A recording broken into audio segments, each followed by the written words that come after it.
Good morning. Morning, Coach. Thanks for joining us this morning.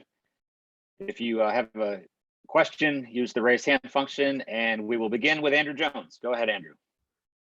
Hey, Coach, we were just talking to Mac about the sacks, and I believe he said 3 were the responsibility of the offensive line. Can you kind of take us through what went wrong there, and if it was more than just guys getting physically beaten, if there was something else that was either that they were doing or that you guys were not doing that led to the sacks, and then, of course, the pressure on Sam on that last play?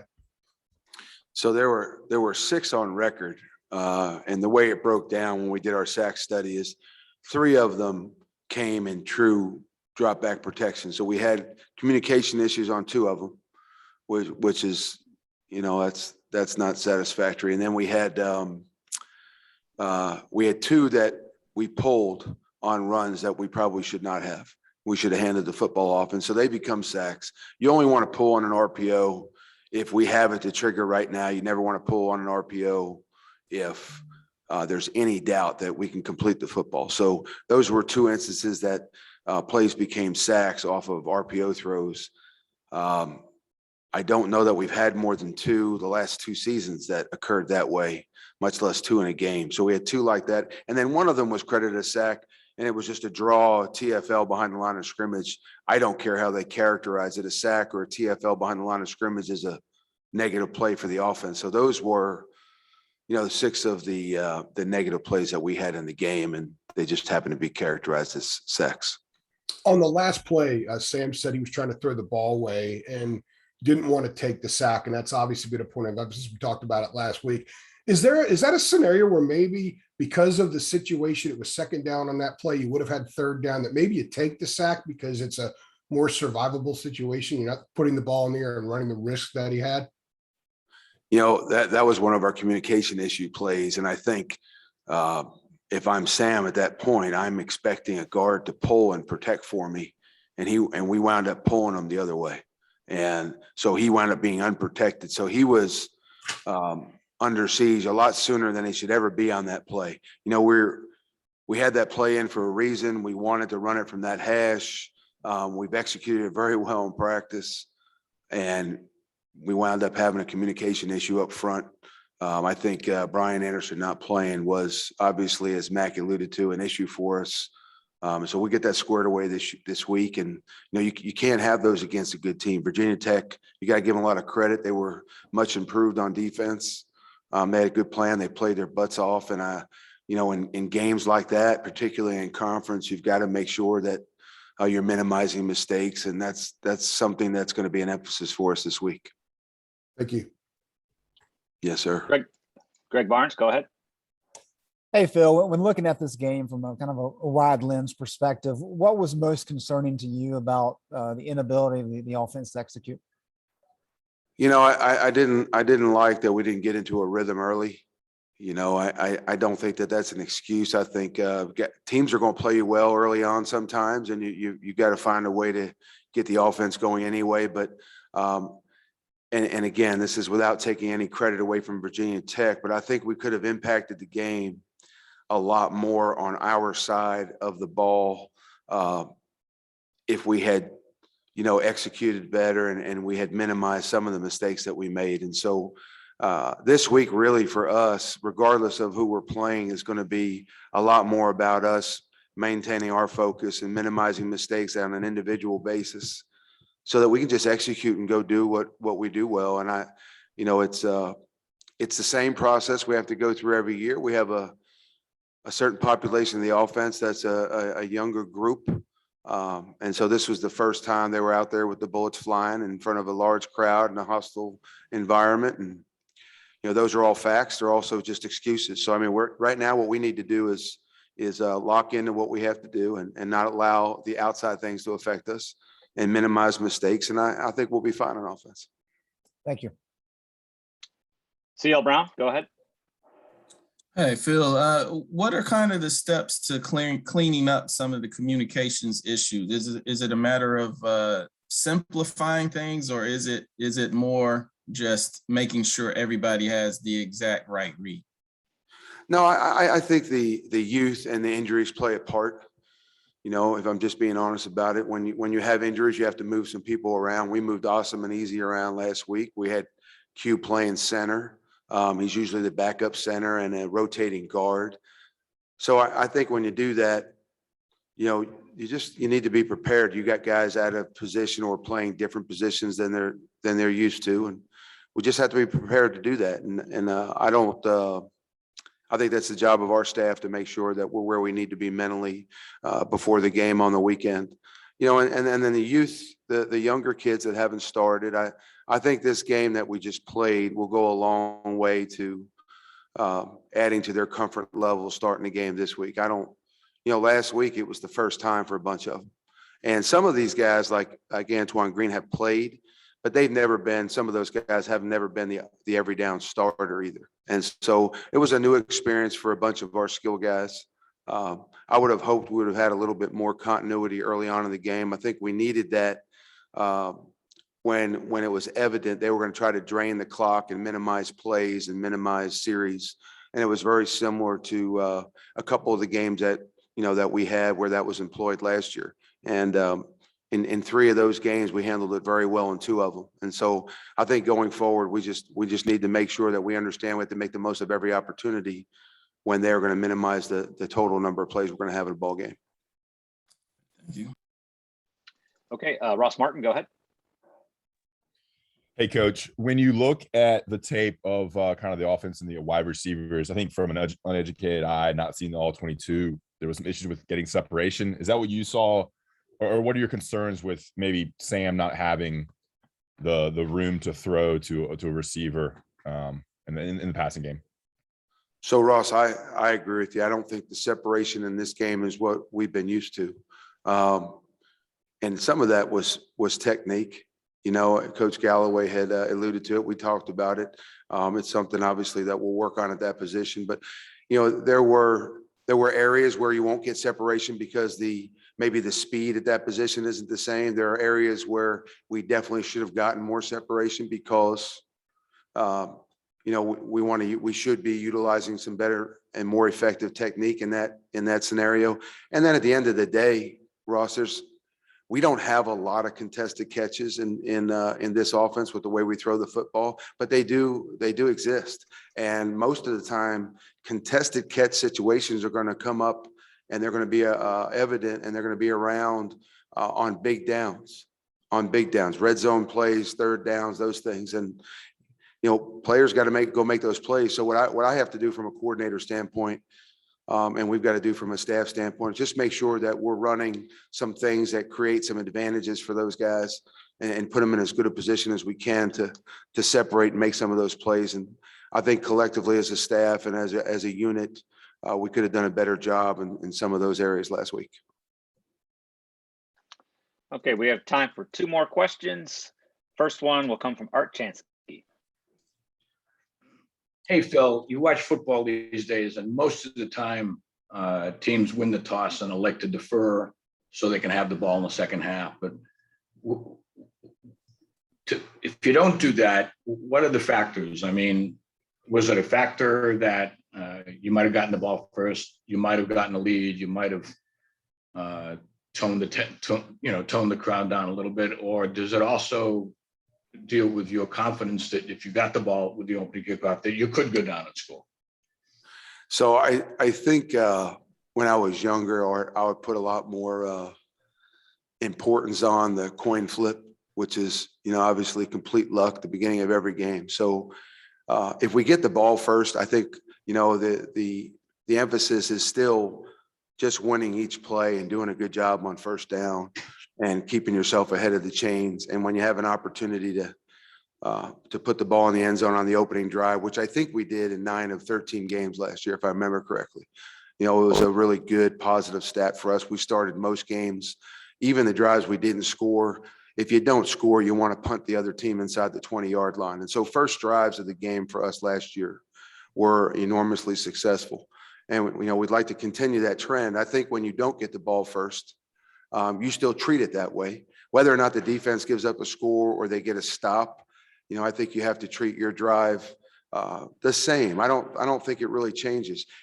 The advantage to not getting the ball first in the beginning of the game, though, is that you get to start the second half with it. And so you see and you feel that advantage after halftime. But I don't know that it makes a difference to our players. It doesn't make a difference to me. And the opportunity to get on the field whenever we get on the field is an opportunity to go make positive plays and execute and do what you do. And I don't know that it really matters whether we win the coin flip or not. I know that. Go ahead. Why did you change your philosophy from when you were younger? When did I change my philosophy? I'm not Why sure. why did you have that philosophy younger that you might take the ball with the coin? Oh, because when you're younger, you think you have all the answers and you don't. You know what I mean? You're superstitious. You think getting the ball first. You're an offensive coordinator. You say, hey, we want to attack all the time, and so you just want to grab the ball and run. And sometimes it's strategically, it's just smarter to defer. Sometimes weather plays a huge factor in the game. And the first 5 years of my career, I would have just said, give us the ball. We're going to go fast. We're going to score, and without any regard for the rest of the team or the rest of the game or what the other factors are. Now, that's Coach Brown's going to manage the game. He's going to make the clock decisions and the timeout decisions and the strategic decisions with regards to managing the game. And I'm going to manage the offense, and Jay's going to manage the defense. And I think that's how it works best. And I think we all appreciate that Coach allows us to handle it that way. And I just look at any opportunity to get the guys on the field offensively as an opportunity to score and put 7 points at the back of our defense. And so that's our goal regardless. But that's why the change in philosophy. You mature, you grow up, you get a little bit more intelligent, and you leave the ego behind. And I think you coach smarter football that way. Thank you. All right. Last one comes from Adam Smith. Hey, Phil. How are you? Just wondering what your conversations were like with Sam during the game Friday night, and what they've been like since then. I mean, were you in any way having to or trying to tell him to maybe calm down a little bit? When he talked to us after the game, he seemed to say that he felt like he might have been pressing a little bit or trying to do too much. Just how is that dynamic working? So I think the conversations during the game have been relatively the same, Adam, throughout these 3 years. It's, if there's some adversity and, we're seeing some things we haven't seen, or we're just not playing well, or, we get stopped a few drives in a row, you're accountable for what's not happening. At the quarterback position, the first question we ask ourselves is, did the drive stall because of something we're doing at quarterback? And if it is, then we'll coach it and we'll talk about it. If it's because of something else, another problem, then we're going to handle that at another position. And I'm usually going to share with Sam and the rest of the quarterbacks, listen, when they do this, here's how we're going to answer it so that it's not a problem for us in a future drive. I don't know. I think it's human nature, particularly at the starting quarterback position, to want to go make plays.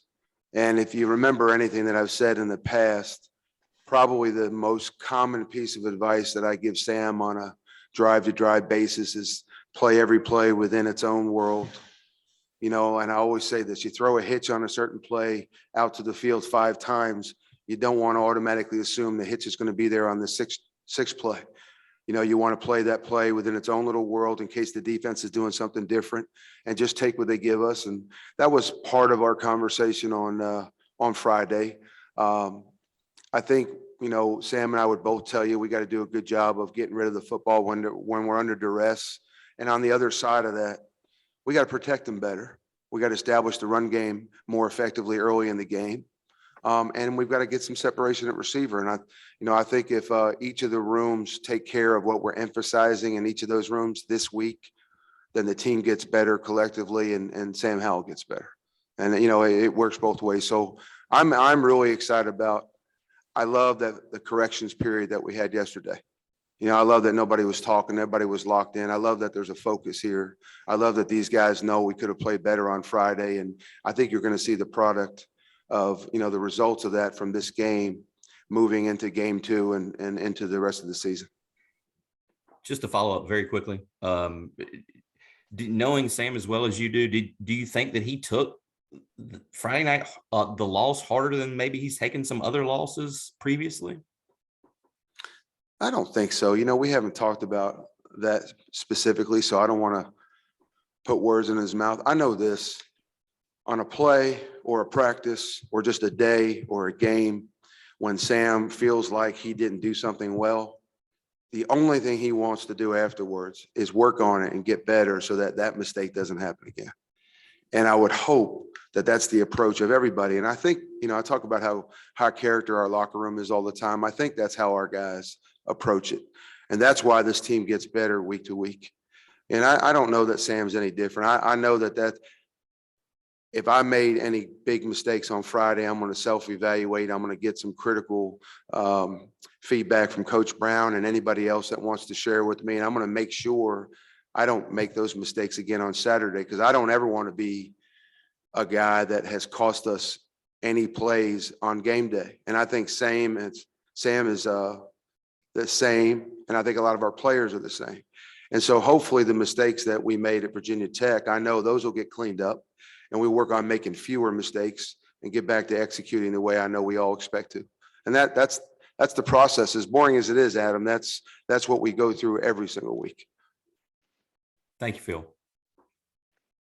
Coach, thanks for a couple of minutes this morning. Yes, sir. Y'all have a good week. We'll see you Saturday.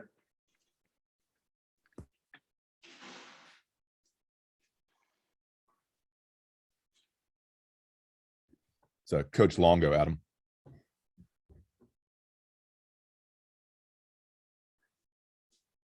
His name is Phil, right?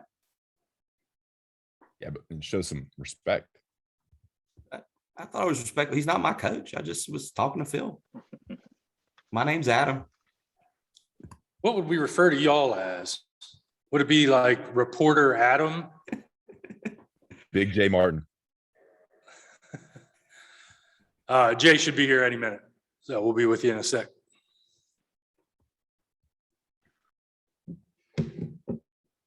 How's everybody doing? Hey, Coach, thanks for a few minutes today. If you have a question for Coach, please hit your raise hand button, and we will begin with Greg Barnes. Hey, Jay, if you could just kind of walk us through those first couple of possessions where Virginia Tech had a lot of success, and then what changed for you guys to have a very strong final three quarters? I thought they had a good plan. They just the way they were huddling and coming out of the huddle and giving us some shifts. And I think once we settled down, we played better. The third play of the game, the wheel route, it was a good play by them, good call by them against what we were playing. They switched the back on us fast and kind of got our coverage messed up. But I thought really after that, once we kind of got them on the sideline and settled down, and then we kind of went to playing a little bit more, static defense a little bit to try to get our feet underneath us. I think once we did that, then when we did add the blitzes to it, we were able to create some negative plays. So I think honestly, early it was, I think it was, we hadn't played in an environment like that in a while. I think that probably, we were like, I told Coach Brown this too, like the first two drives, like I was trying to calm them down. Like I wasn't, it's better to, you never want to have to say sick of them. You'd rather have to say, whoa, right? I was saying, whoa, like calm down. Like we're going to be fine. You know what I mean? And I think they were playing, they wanted to play. They were ready to compete. And I think once we kind of got them settled down and got the communication a little bit better, I thought we played better. Thanks. Yep. CL Brown.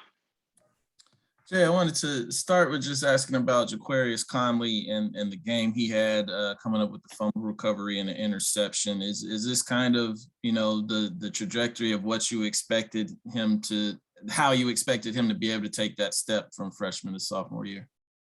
I'm really proud of him. He's worked really hard. He's worked in the off season to be a more knowledgeable kid in the defense. And I tell you what, our other players have done a good job of mentoring him and helping him with film study and on their own. And, because we knew that obviously he's got a lot of ability. So, I do think he played well. I think he plays fast. I think he's a really good tackler. And I think when we got him, early on, there were some times where he wasn't quite right. I think once he settled down to the flow of the game, he played really good. And I'm glad we got him. And you also, you guys seem to play a lot of guys on that side of the ball. Even early in the game, it seemed like the rotation was starting. When you step back and looked at the whole of it, I mean, is that basically what we'll expect going forward? Are you, did you have any kind of breakdowns with that in terms of maybe a wrong person in at the wrong time or anything like that? Or did you feel like that went well?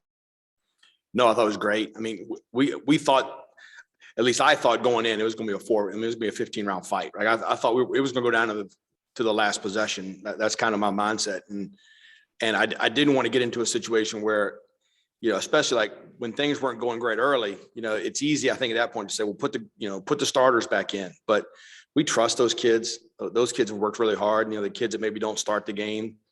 And I said, look, we're going to need these in the fourth quarter. We're going to need these guys. And I think we were fresher in the fourth quarter than the opponent. And I think that helped us, some of the run fits or later was, Ray had some snaps off, and Miles Murphy had some snaps off, and Des Evans had some snaps off. And so, we got kids that we think are good players, and we're going to try to, we tell them all the time, if you give us whatever you got and you play with high effort and you have a skill that we can use, we will put you in the game and use it.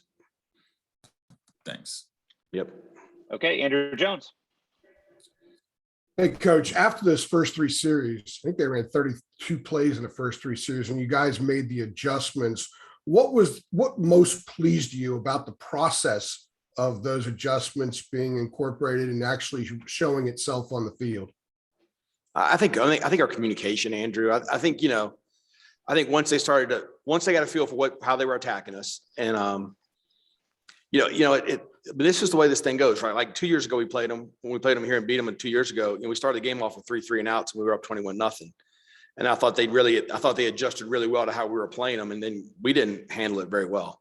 And I think, when we played Friday night, I think early on they had a good plan to attack how we were going to play them, and then our kids had to figure, we had to get our kids straight and get them figured out. And then I think our kids really played well from that point. So I think the biggest thing was communication, and I think they just kind of got into.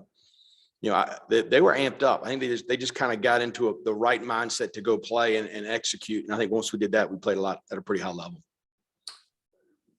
It's kind of interesting that you say that, because it's the first time they've played in front of real fans in a long time. Are all those little things sort of factor into why they were so amped up, or was it kind of typical for a first game that you had to kind of use some mental tactics with the kids to kind of get them down in the right frame of mindset? So I do think, it was a good atmosphere. I don't think they haven't played an atmosphere like that in a long time. And so I think all that factored in. Look, our kids, they were excited to play. They're ready to compete. They knew that we had a great opponent on the road, and they were looking forward to the challenge. And I think we've also, some kids that maybe haven't been in that, like Miles Murphy and Des Evans and JQ, they haven't played in those environments. It's very different. And so I think once we got them settled down, and they communicated, and all right, this is how they're aligning and those kind of things. I thought we handled it pretty good. Thank you. Appreciate that. Yes, sir. Ross Martin. Hey, Coach Bateman, after looking at the tape and looking how your defense played, what surprised you, either good or bad, about some things that you maybe weren't expecting to see happen on Friday night? I was pleased with them. I thought our effort was really good. I thought we played really hard. So I guess what surprised me early on was more what Virginia Tech did. And I think once we kind of got settled down with how they were kind of coming out of the huddle and some of the things they were doing, it was pretty obvious to us early after the first drive, they were going to try to slow it down and get in the huddle and snap the ball late and those kind of things. So I think we had to get our kids ready for that. Honestly, Ross, I don't know if anything really surprised me. I think once we settled down, we played pretty good. Okay, over to Adam Smith. Hey, Jay. What sort of 2008, 2009 App State influence do you see out of Georgia State as you study them? A lot. I see a lot. I see, it's funny. We were watching something they do earlier, and And Tommy said, I've never seen this before.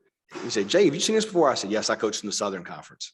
So, yeah, I think it's interesting, that you look at who's defended them well, and it's App State and Georgia Southern, right? Guys that go back that have seen some of this stuff before. So hopefully some of my experience with it will help, but they do a really good job. And I've always had a lot of respect for Sean.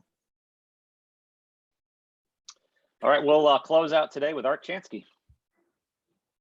Hey, Jay, it's kind of a question.